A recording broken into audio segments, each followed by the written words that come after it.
బక్రీద్ అంటే ఏమిటి? ఎందుకీ కుర్బానీ? మీరు చూసే ఉంటారు, బక్రీద్ రోజున ప్రపంచవ్యాప్తంగా ముస్లింలు జంతువులను కుర్బానీ చేస్తారు. మీరు ఆశ్చర్యపడి ఉంటారు, ఎందుకు ఇలా చేస్తున్నారు అని. అసలు దీనికి వెనుక ఉన్న కథ ఏమిటి? దాని ద్వారా మనం నేర్చుకోవాల్సిన విషయమేమిటి?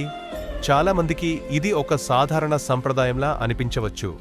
కానీ అసలు ఈ బలిదానానికి వెనుక ఉన్న అర్థం, తాత్పర్యం ఎంత గొప్పదో మీకు ఈరోజు చెబుతున్నాను. ఇది కేవలం జంతువుల బలి కాదు. ఇది ఆస్తికత, నమ్మకం మరియు నిస్వార్థ ప్రేమ మీద ఆధారపడిన ఒక మానవతాగాథ. కొన్ని వేల సంవత్సరాల క్రితం మానవజాతికి మార్గదర్శకుడిగా వచ్చిన అల్లాహ్ ప్రవక్తలలో ఒకరు ఇబ్రాహీం అలైహిస్సలాం. ఆయనకు జీవితాంతం పిల్లలు లేరు.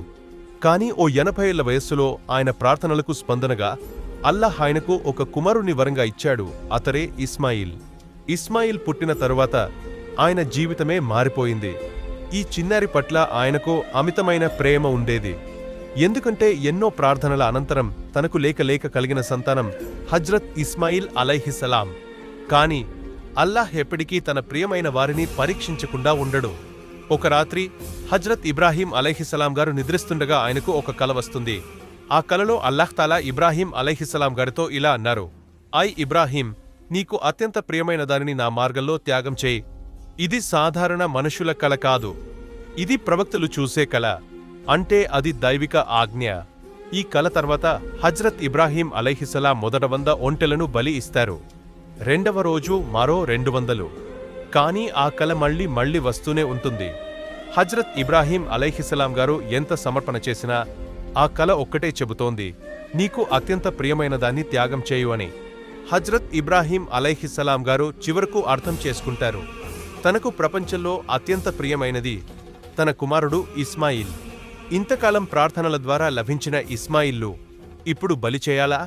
అల్లాహ్ నా కుమారుడిని కోరుతున్నాడా అని హజ్రత్ ఇబ్రాహీం అలైహిస్సలాం గారు ఎంతో దిగ్భ్రాంతికి లోనయ్యారు. ఆయన మనసు ముక్కలైపోయింది. కాని ఆయన వెనుకడుగు వేయలేదు. నిశ్చయంగా ఇది అల్లాహ్ ఆజ్ఞ. హజ్రత్ ఇబ్రాహీం అలైహిస్సలాం గారు తన భార్య హాజరాను పిలిచి ఇలా అంటారు: మన కుమారుణ్ణి స్నానం చేయించి మంచి వస్త్రాలు ధరింపజేయి. నేడు నేను అతనితో కలిసి కొండకు వెళ్తున్నాను. అతని భార్య హాజరా ఆశ్చర్యపోతుంది, కాని ఆమెకు విశ్వాసముంది. అల్లాహ్ చెబితే అది మంచి కోసమే అని ఆమె ధైర్యంగా అంటుంది. అయితే షైతాన్ ఈ త్యాగాన్ని అడ్డుకోవాలని ప్రయత్నించాడు. ఇంతలో షైతాన్ మానవ రూపంలో మొదట హాజరా వద్దకు వెళ్లి ఇబ్రాహీం ఈ కొడుకును కుర్బానీ చేయబోతున్నాడు అని అన్నాడు. కాని హాజరా దీన్ని అల్లాహ్ యొక్క ఆజ్ఞగా భావించి, ఇది మా అదృష్టం, ఇదే గనక అల్లాహ్ ఆజ్ఞ అయితే ఒక్క ఇస్మాయిల్ కాదు, ఇస్మాయిల్ లాంటి 100 మంది పిల్లలు ఉన్నా నేను అల్లాహ్ కోసం కుర్బానీ చేస్తాను అని సమాధానమిచ్చింది. తర్వాత షైతాన్ ఇస్మాయిల్ వద్దకు వెళ్లాడు. నీ తండ్రి నిన్ను చంపబోతున్నాడు అని అన్నాడు. ఇస్మాయిల్ అలైహిస్సలాం సమాధానం చెప్పారు: ఇది అల్లాహ్ యొక్క ఆజ్ఞ అయితే అది నా గొప్ప అదృష్టం అని. మరలా షైతాన్ హజ్రత్ ఇబ్రాహీం అలైహిస్సలాం వద్దకు వెళ్లాడు. ఇంతకాలం ప్రార్థించి వచ్చిన కొడుకును ఎలా త్యాగం చేస్తావు అని అన్నాడు. కాని ఇబ్రాహీం అలైహిస్సలాం గారు షైతాన్పై కోపంతో 3 సార్లు రాళ్లు విసిరారు. అందుకే హజ్లో రమీల్ జమారత్ చేస్తారు. రమీల్ జమారత్ అంటే హజ్ యాత్రలో ముస్లింలు షైతాన్పై రాళ్లు వేయడం. ఇది హజ్రత్ ఇబ్రాహీం అలైహిస్సలాం గారి సున్నత్గా అప్పటి నుండి వచ్చే సంప్రదాయం. ఈ విధంగా మానవ రూపంలో వచ్చిన షైతాన్ మొదట హాజరాని, తరువాత ఇస్మాయిల్ని, చివరికి ఇబ్రాహీం అలైహిస్సలాం గారిని కూడా మభ్యపెట్టే ప్రయత్నం చేస్తాడు. కాని ఎవరూ వెనక్కి తగ్గరు. షైతాన్ కుట్రలు అయిన ఈ 3 ప్రయత్నాలు విఫలమవుతాయి. కొండమీదకు చేరుకున్న తరువాత హజ్రత్ ఇబ్రాహీం అలైహిస్సలాం గారు తన కుమారునికి చెబుతారు: ఇది అల్లాహ్ ఆజ్ఞ, నేను నిన్ను బలి చేయాలి.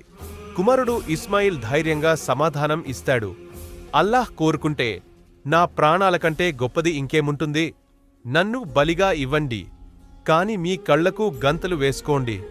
నన్ను బలి ఇచ్చే సమయంలో మీకు బాధ కలగకుండా ఉండాలనేది నా కోరిక. ఈ మాటలు వింటే ఏ తండ్రి గుండె అయినా అదిరిపోతుంది. ఇవి 13 ఏళ్ల పసివాడి మాటలు. హజ్రత్ ఇబ్రాహీం అలైహిస్సలాం తన కళ్లకు మరియు ఇస్మాయిల్ కళ్లకు గంతలు వేసి ఇస్మాయిల్ గొంతుకు కత్తి పెడతారు. కాని ఆ కత్తి పనిచేయదు.